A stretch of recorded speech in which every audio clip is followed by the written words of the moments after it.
오늘 우리에게 주시는 하나님 말씀은 사도행전 2장 21절부터 보겠습니다. 21절에서 24절까지 있는 말씀입니다.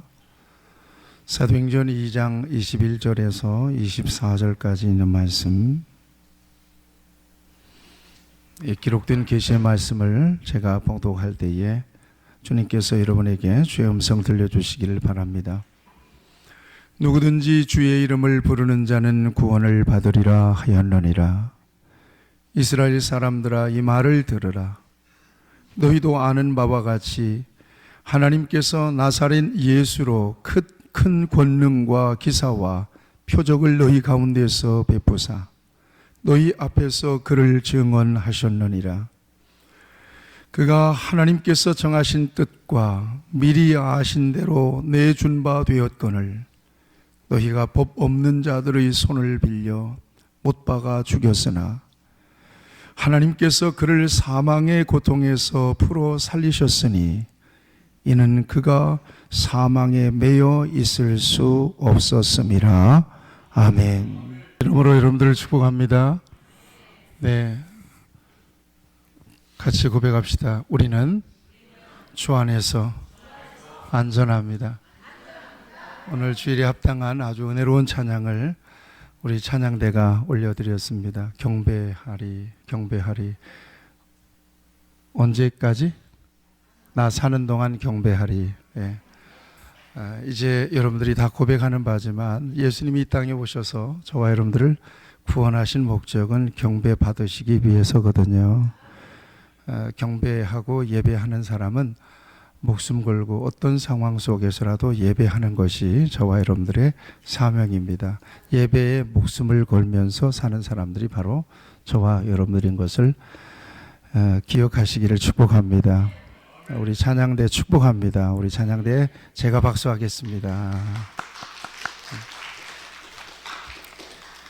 자, 오늘은 신앙고백 점검이라는 말씀을 같이 나누면서 하나님의 은혜를 받겠습니다. 신앙고백은 너무나 중요하죠. 너무나 중요해요. 왜 그러냐? 구원과 관련이 있기 때문에 그렇습니다.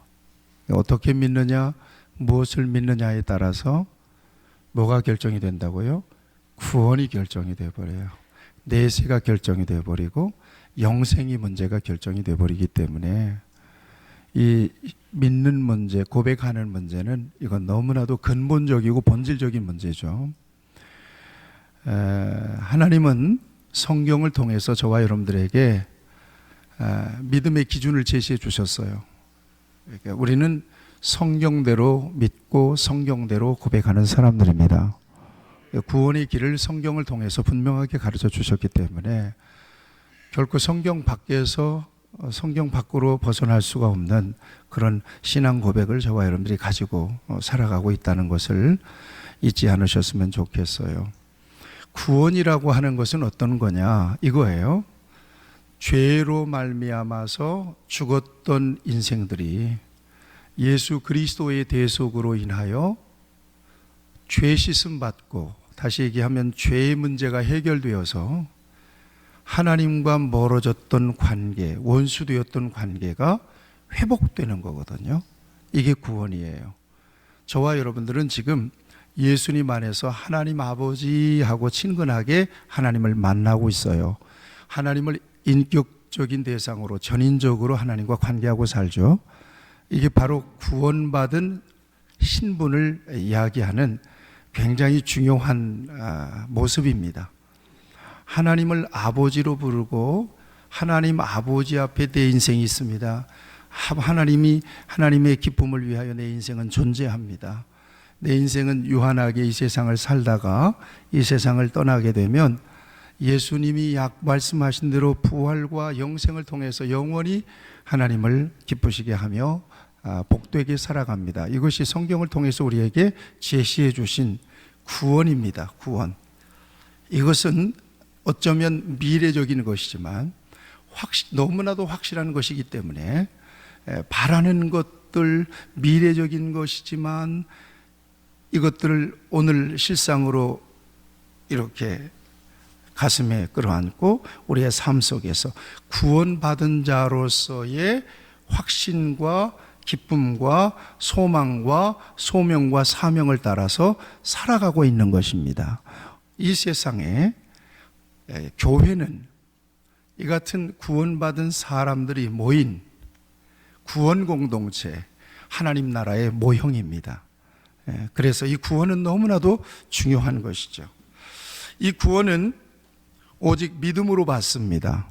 성경이 제시하는 올바른 믿음이라고 하는 것은 예수 그리스도를 개인의 구주로 영접하고 시인하는 것입니다. 다른 길은 없습니다. 네가 만일 네 입으로 예수를 주로 시인하며 또 하나님께서 그를 죽은 자 가운데서 살리신 것을 네 마음에 믿으면 구원을 받으리라. 사람이 마음으로 믿어 의에 이르고 입으로 시인하여 구원에 이르느니라. 이게 바로 성경에서 우리에게 약속하신 구원의 유일한 길입니다. 구원의 유일한 방법입니다. 그럼 마음으로 믿고 입으로 시인한다는 것은 무엇을 의미하는 걸까요? 누구나 나는 예수를 믿습니다 라고 얘기하면, 말만 하면 구원받게 된다는 말이겠는가? 그렇게 되면 참 부담 없고 얼마나 편하고 쉬울까? 그렇다면 우리는 예수님을 한 번만 믿는다고 시인하세요. 굳이 교회까지 올 필요가 없어요. 너무나 쉽게 설득해서 밥 한 그릇이라도 사주고 차라도 한 잔 사주면서 마음을 달래고 선물이라도 하나 주면서 예수님을 한 번만 시인하세요. 예수를 믿는다고 시인해 보세요. 아마 그렇게 전도해도 틀리지 않을 것입니다.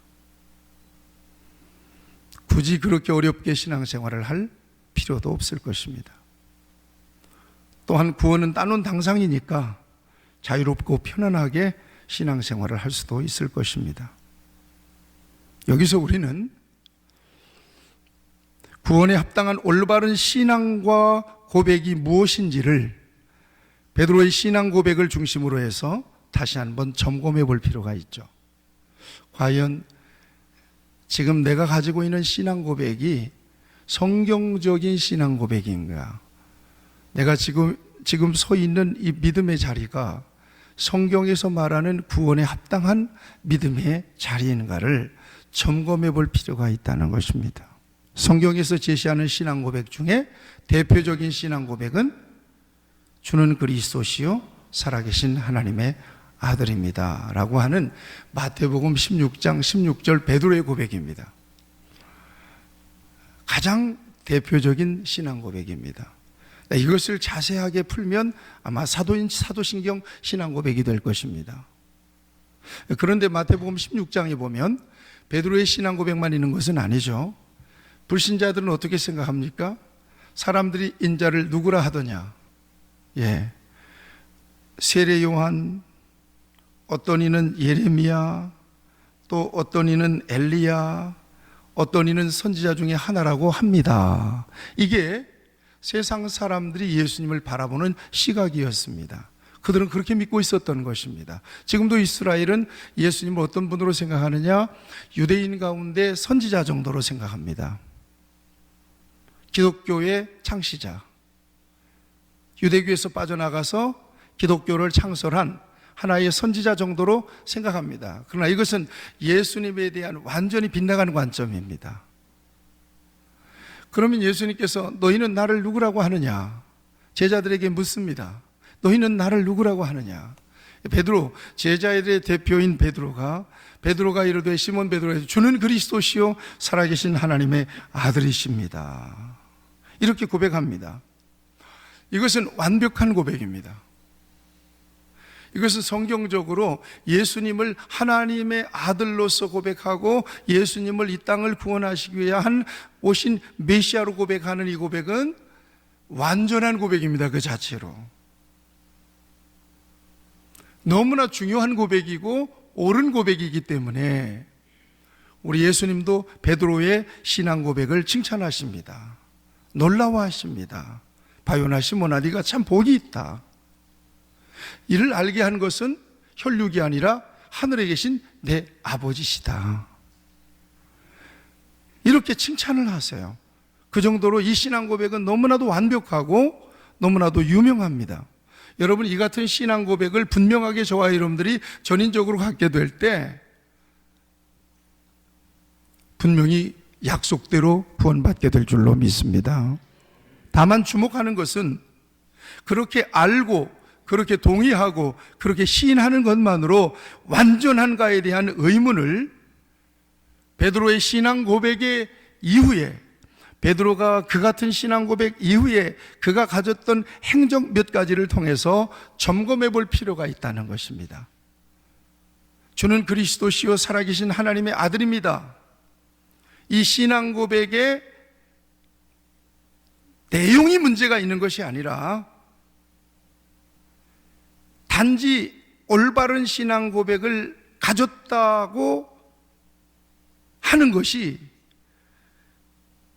구원의 최후의 결정적인 완전한 하나의 사건으로 종결로 끝나는 것이냐, 이걸 살펴보고자 하는 거예요. 문자를, 내용을 문제 삼고 하는 것이 아닙니다.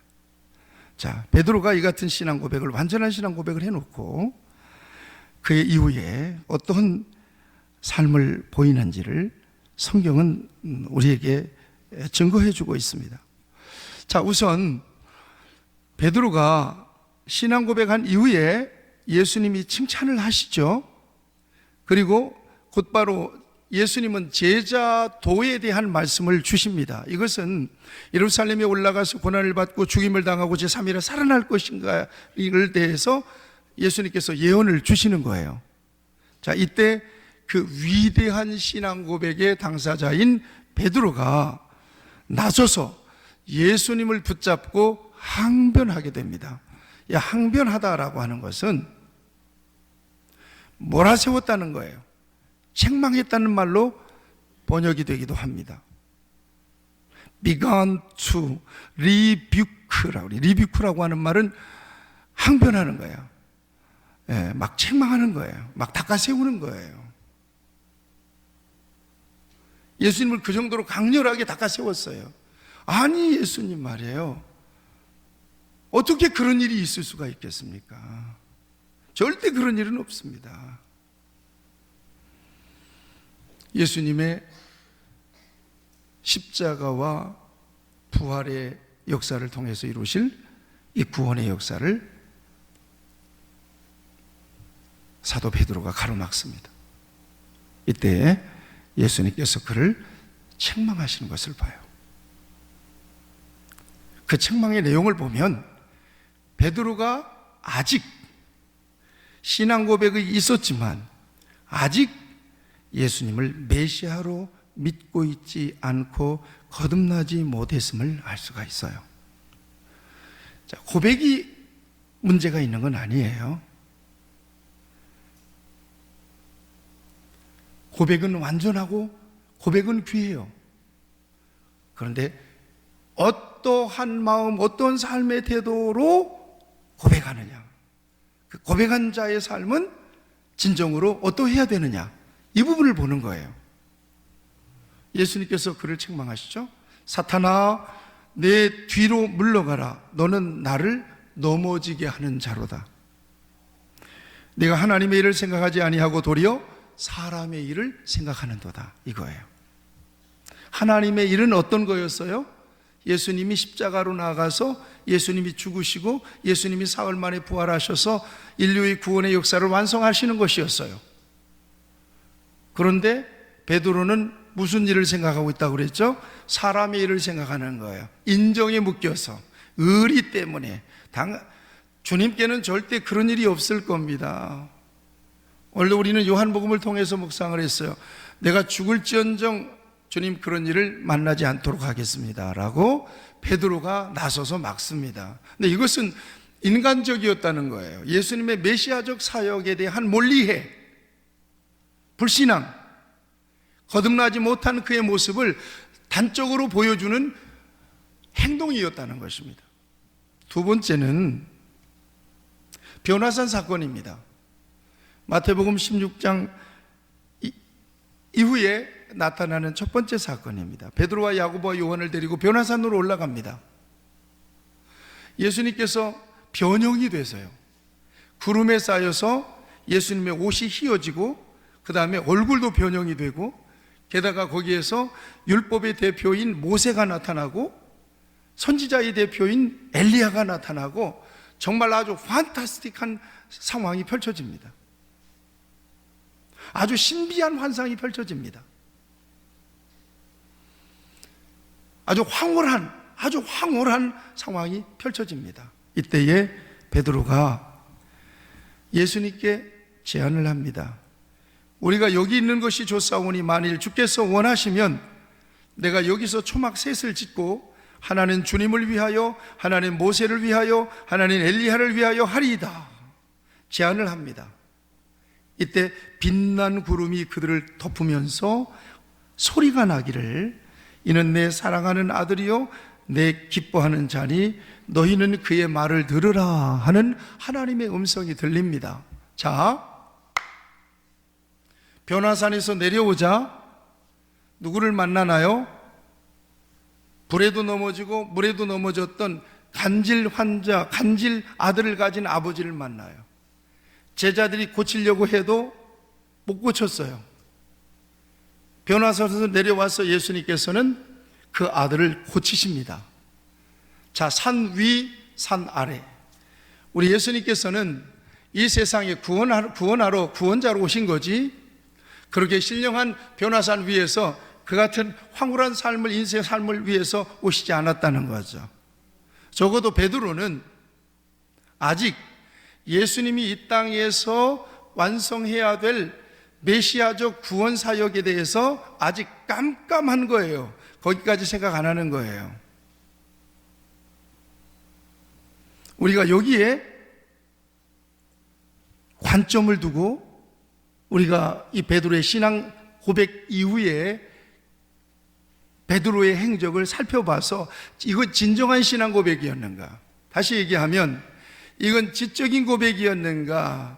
아니면 감정적인 고백이었는가? 아니면 정말 신앙적이고 전인적인 고백이었는가? 이걸 좀 살펴보고자 하는 거라는 거죠. 여전히 땅에 관심이 많은 거듭나지 못한 모습을 변화산 사건을 통해서도 발견할 수가 있습니다. 언제? 베드로의 그 완전한 신앙 고백 이후에. 세 번째는요, 야고보와 요한이 어머니를 대동하고 와서 어머니가 살로메가 야고보와 요한을 예수님께 청탁을 하잖아요. 주의 나라가 임할 때 내 한 아들은 오른편에 한 아들은 왼편에 그렇게 세워주셨으면 좋겠습니다. 자리를 요구한 것입니다. 청탁한 거예요. 대단히 인간적인 거죠. 여러분 생각하세요. 집중해 보세요. 잘 집중해 보셔야 돼요. 그러니까 야고보와 요한의 어머니가 예수님의 제자로서 두 아들이 이렇게 군중 속에서 이렇게 활동하고 살아가는 것에 대해서 대단히 영광스럽게 생각한 것은 예수님이 이 다음에 왕이 되시고 저 위대하신 분이 세상을 지배하게 될 때 자기 자식들에게 굉장한 특혜가 올 거라고 하는 기대를 가지고 있었던 것이고, 지금 예수님의 사역이 점점 무르익어 갈 즈음에 자식들 둘 가진 어머니가 선수를 치고 와서 예수님께 한 자리를 요구하면서 우의정 좌의정 좌우에 우리 자식들을 좀 앉혀서 영광스럽게 해주십시오라고 지금 부탁하고 청탁하고 있는 것입니다. 적어도 요한과 야고보의 어머니의 관심은 하늘에 있는 것이 아니라 땅에 있었고요. 그런데 그 같은 상황에서 성경에 보면 다른 제자들이 야고보와 요한에게 분노하는 것을 성경은 증거해 주고 있습니다. 여기 마태복음에서는 나머지 10 제자가 듣고 그 두 형제에 대하여 분이 여기, 이것은 영적인 분노가 아니고 의분도 아니에요. 야비한 놈같이. 지가 우리들보다 선수쳤다는 거예요. 마가복음에서는 10 제자가 듣고 야고보와 요한에 대해 화를 냈다 그랬습니다. 의리 없는 놈들아, 이럴 수가 있냐는 거예요. 너희들만 예수님 제자냐? 우리도 있다. 너희들이 우측 왼쪽 찾으면 우리는 어떤 자리에 앉을까? 이런 면에서 제자들이 시기를 한 거란 거예요. 여러분 생각하세요? 베드로가 지금 어디에 관심이 있습니까? 제자들이 지금 어디에 관심이 있는 거예요? 신앙 고백 이후에 벌어진 일들이에요. 여전히 영적인 것에는 막혀 있어요. 하나님께서 예수님을 통해서 이루고자 하시는 이 구원의 사역에 대해서는 여전히 깜깜합니다. 단지 세상이에요. 단지 땅이에요. 거듭나지 못했어요. 여전히 육신에 속한 사람으로 그대로 있는 것입니다. 세 번째, 급기야는 예수님을 3번씩이나 부인하잖아요. 이것은 베드로가 위대한 신앙 고백한 이후에 벌어진 일입니다.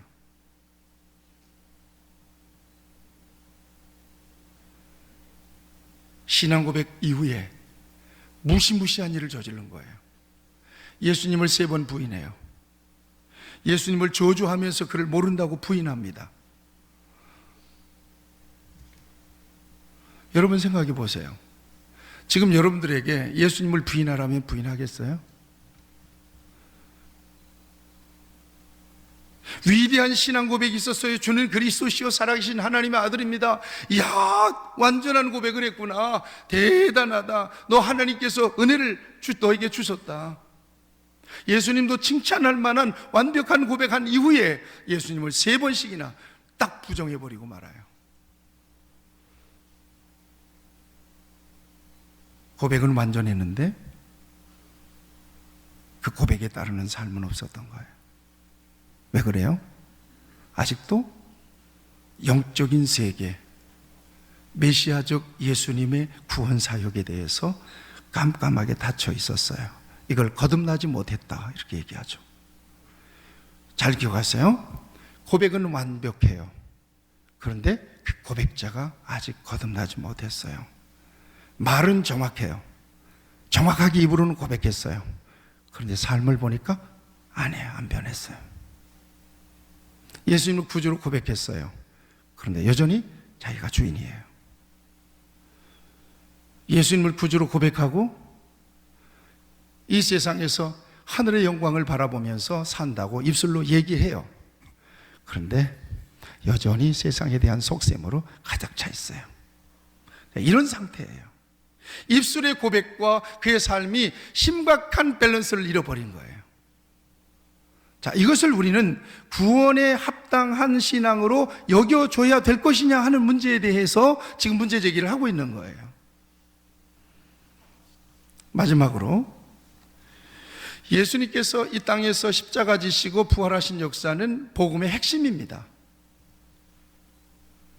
그리고 실제로 예수님께서 말씀하신 대로 죽으셨다가 사흘 만에 예수님은 부활하셨습니다. 새벽 미명에 여자들이 예수님의 무덤, 빈 무덤을 확인하고 천사들을 통해서 예수님이 부활하셔서 제자들보다 갈릴리로 먼저 갈 것이라고 제자들에게 얘기해 주라고 얘기합니다. 그래서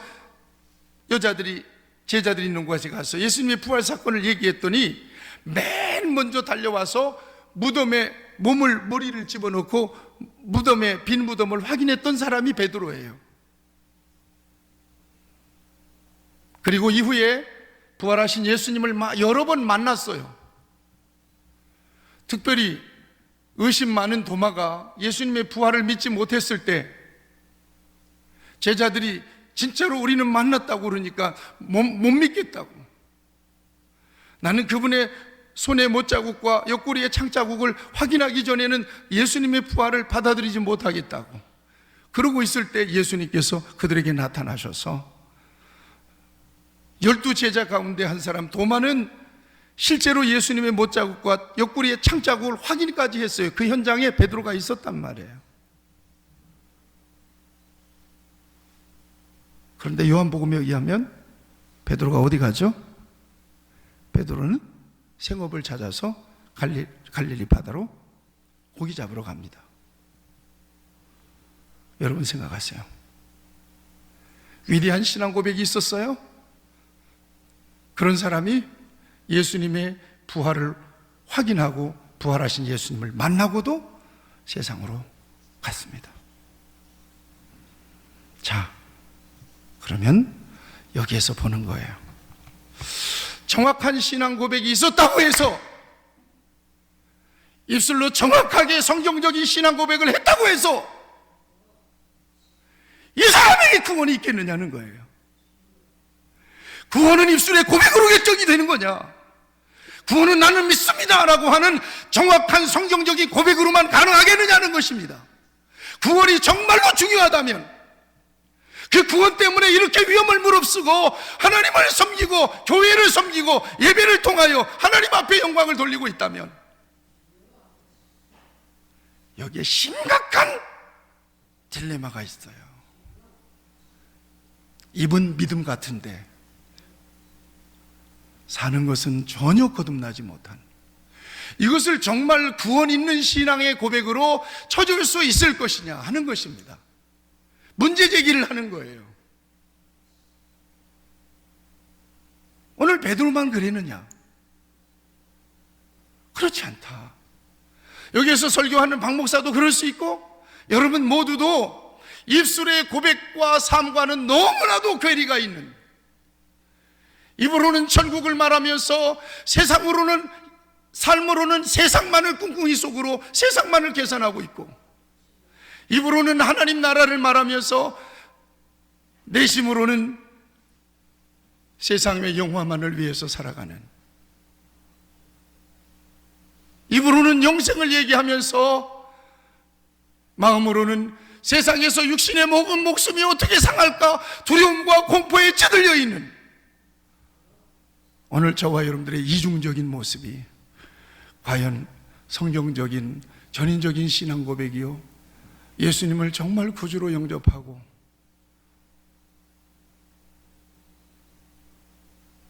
예수님께서 이뤄놓으신 구원을 누리면서 살아가는 세상에서 구별된 진정한 그리스도인의 고백이요 삶이냐 하는 것입니다.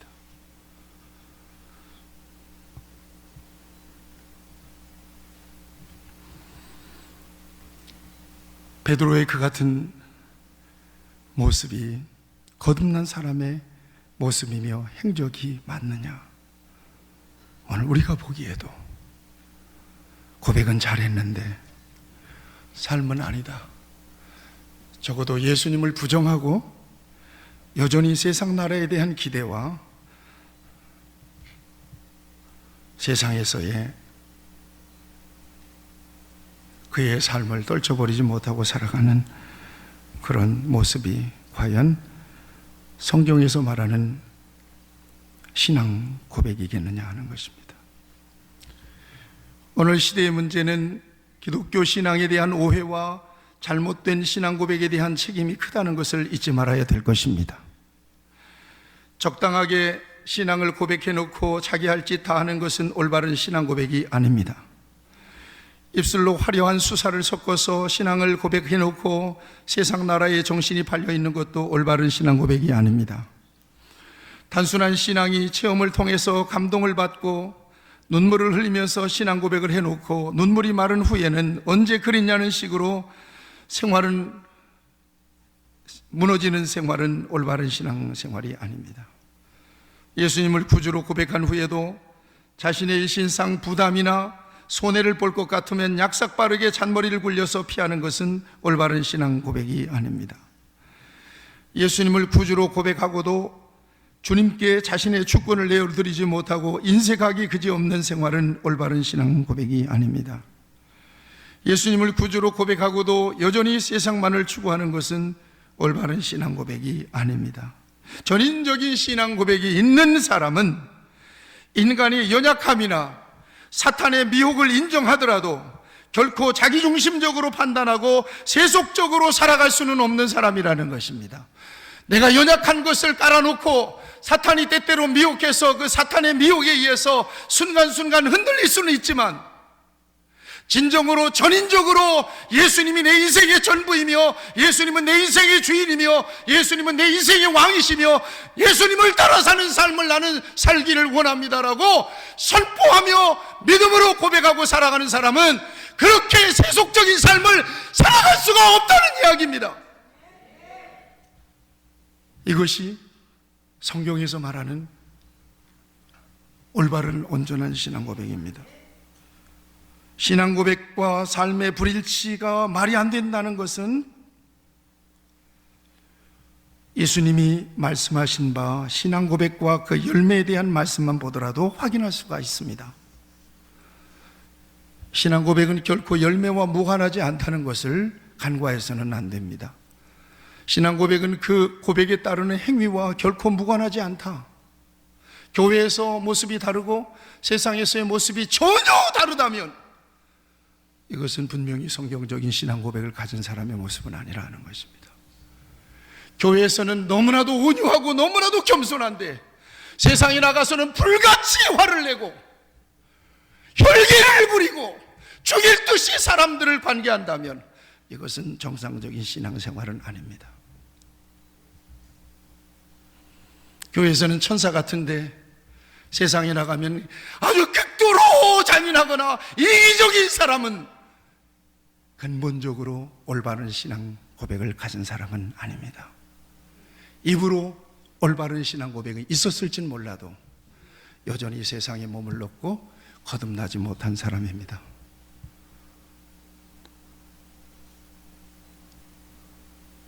우리가 이 문제에 대해서 심각하게 생각하는 것은 그 같은 신앙 고백의 행태를, 모습을 우리 하나님께서 구원의 조건으로 받아들여 주시고 인정해 주실 것인가 하는 것에 대한 의심 때문에 그렇습니다.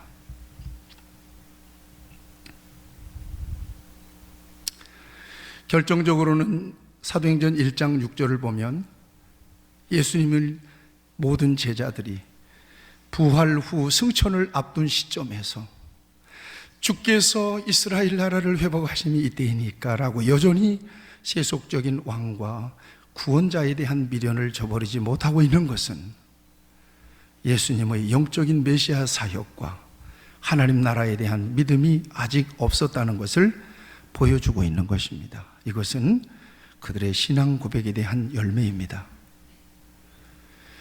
자, 그런데 베드로의 경우 마태복음 16장 16절 고백 이후에 그는 신앙 고백답지 않은 그런 삶을 일관되게 살다가 성령 받고 난 뒤에 완전히 거듭납니다. 오순절 성령 강림 역사를 통해서 베드로가 완전히 변화됩니다. 이제는 드디어 예수님이 왜 이 땅에 오셨으며 예수님이 왜 하나님이 이 세상에 예수님을 보내셨는가, 그의 입술로 목숨을 걸고 증거하는 사람이 되죠. 22절 보세요. 2장 22절 같이 보겠습니다. 23절 24절을 보겠습니다. 같이 읽겠습니다. 시작. 그가 하나님께서 정하신 뜻과 미리 하신 대로 내준 바 되었거늘 너희가 법 없는 자들의 손을 빌어 못 박아 죽였으나 하나님께서 그를 사망의 고통에서 풀어 살리셨으니 이는 그가 사망에 매여 있을 수 없습니다. 아멘. 예수님의 십자가의 죽음을 인정하지 않았던 사람이에요. 예수님이 십자가의 죽음을 얘기했어도 도대체 이게 무슨 소리를 하시는 겁니까? 당신께는 절대 그런 일이 없을 겁니다. 그러면서 항변했던 사람이에요. 고백한 이후에도. 예수님의 부활요? 예수님이 부활을 믿지도 않았을 뿐더러 부활하신 예수님을 만나고도 예수님을 인정하지 않고 고기 잡으러 갔던 사람이에요. 그런데 성령이 임하니까 예수님이 메시아로 믿어진 것입니다.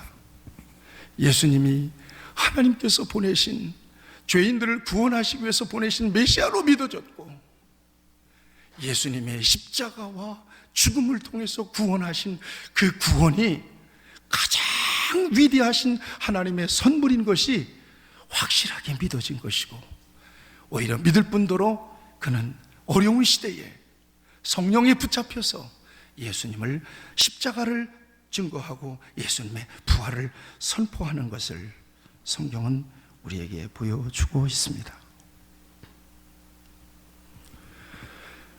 그리고는 그 이후에 오직 복음을 위해서 살죠. 한 번도 침체되는 법은 없습니다. 오순절 이후에는 한 번도 베드로가 영적인 침체를 겪지 않습니다. 그리고는 쭉 올라가다가 종래에는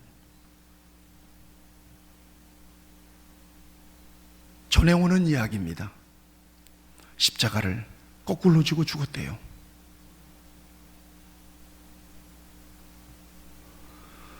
여러분, 쿠오바디스라고 하는 영화를 보셨죠? 유명한 영화잖아요. 쿠오바디스. 쿠오바디스 도미네. 주여 어디로 가시나이까? 배경이 로마의 기독교가 엄청난 핍박을 받을 때입니다. 그때도 로마에 막 불을 질러가지고, 네로 황제죠, 불을 질러가지고 로마 시내가 막 불타고 난리가 났죠. 그러자 그 죄를 믿는 사람들에게, 기독교인들에게, 기독교도들에게 뒤집어 씌워가지고 기독교인들을 짐승처럼 잡아 죽였습니다. 이때 성도들이 굳고 베드로를 피신시킵니다. 당신은 마지막 증언자가 되어야 한다고. 로마를 빨리, 핍박과 환란이 있는 로마를 빨리 피해가라고, 도망가라고. 그래서 베드로가 할 수 없이 그 불타는 로마를 바라보면서 그 로마를, 핍박을 피해서 빠져나오는 거예요. 그리고 한적한 히포라고 하는 언덕을 이렇게 질러가는데 큰 빛을 봅니다. 이때 베드로는 부활하신 그리스도의 형상을 보게 되고 그의 음성을 듣게 됩니다. 그 영화에서 이렇게 대사가 나옵니다. 나의 어린 양들이 로마에서 나를 찾고 있다. 네가 양들을 버리면 다시 십자가에 달리러 나는 로마로 갈 것이다. 그런 음성을 듣습니다. 네가 로마를 버리면, 네가 양들을 버리면, 그렇게 도망간다면 나는 로마로 들어가서 불탄 로마에서 그들을 위해서 십자가를 다시 지러 갈 것이다. 이때 베드로가 다시 가던 길을 돌이켜서 불타는 핍박이 있는 로마 도시를 향하여 들어갑니다. 그리고는 거기에서 장렬하게 순교하게 되죠. 우리가 아는 대로 성경 가운데 베드로 전후서는 베드로의 기록입니다. 베드로 전후서를 통해서 우리는 환난과 핍박 가운데서 성도들이 얼마나 담대해야 될 것인가에 대해서 우리에게 말씀하고 있습니다. 환난과 핍박과 시련 속에서 조금만 인내하라, 조금만 참으라, 그러면 소망의 날이 올 것이라고 하는 확신과 소망을 선포하는 성경이 바로, 환난 가운데 용기를 주는 성경이 바로 베드로 전후서입니다. 사랑하는 여러분, 신앙 고백은 단순한 입술의 고백이 아닙니다. 자신의 인생을 걸고 내 인생에 대한 주권을 완전하게 주님께 넘겨드리고 주님을 의지해서 세상적인 안락을 기대하고 세상적인 자신의 욕심을 채우고자 하는 그런 마음을 내려놓고 순전하게 주님을 따르는 삶의 태도입니다.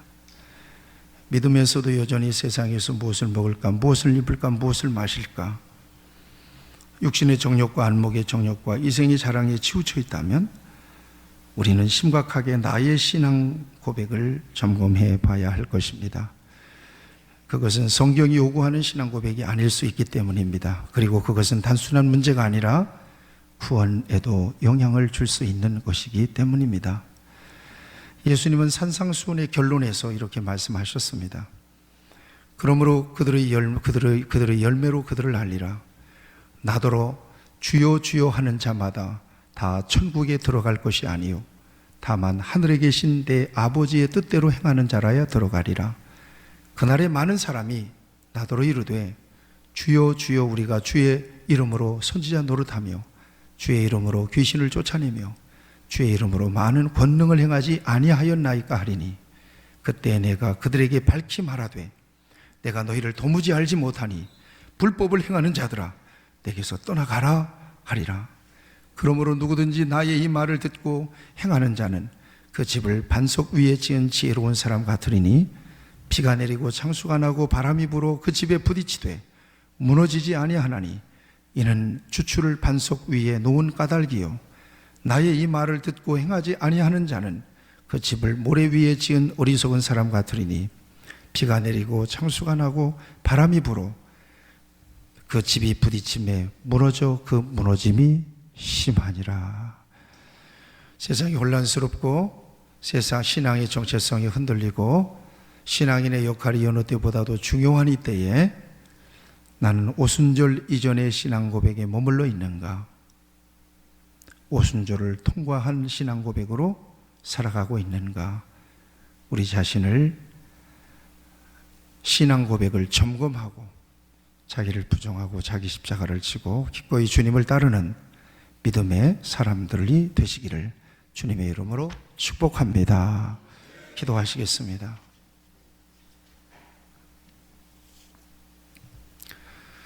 참 고마우신 아버지 하나님, 오늘 우리에게 올바른 신앙 고백을 말씀을 통하여 가르쳐 주셨습니다. 우리는 예수님이 어떤 분인지 알고 또 성경적으로 정확한 신앙 고백을 하고 있는 사람들입니다.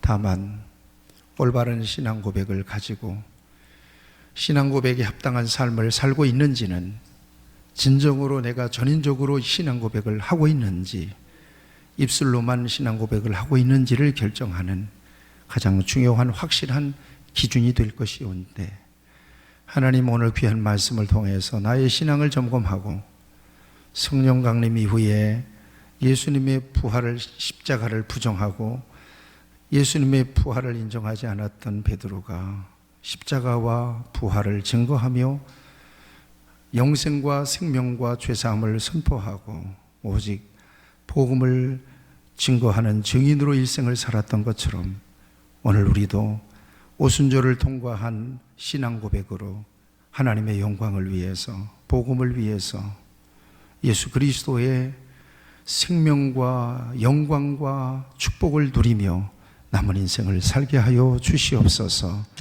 예수님의 이름으로 기도하옵나이다. 아멘.